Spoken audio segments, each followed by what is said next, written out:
Pagka wala ko kayong ginagawa, load-load lang dito sa mga sa YouTube.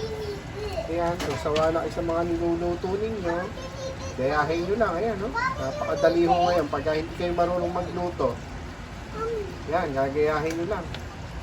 Parang semi-kaldareta yan. Pero hindi siya kaldareta. Sarap yan, mga kahugo. Tignan nga natin.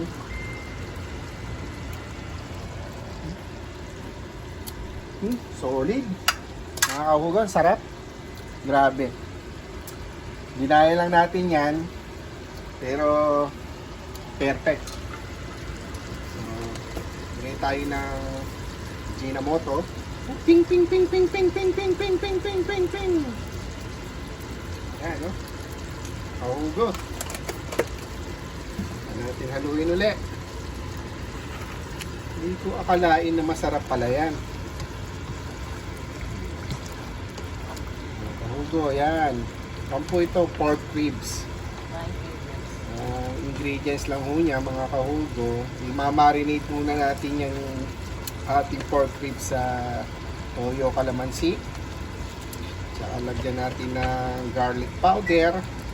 Marinate natin at least siguro mga 2 to 3 hours. Pwede na. Pero mas mainam sana kung magdamag.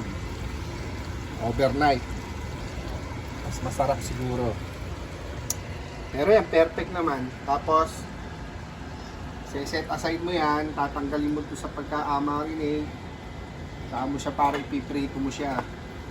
Pag na-prito na yung pork ribs, tanggalin mo, lagyan ka ng konting mantika, gisa ka ng bawang sibuyas, talagay mo, lagyan mo na yung pinirito mong pork ribs, yan, pakutsay mo, tapos lagyan mo ng tomato paste, at isang 8 ounce na Sprite. Pero wala akong Sprite, Pepsi yung nilagay ko kanina, okay rin naman, tsaka nilagyan ko ng dalawang butil ng star anise, dalawang ganito, yan, dalawang ganyan. Yan. Tsaka natin ilutuin sa medium heat, yan.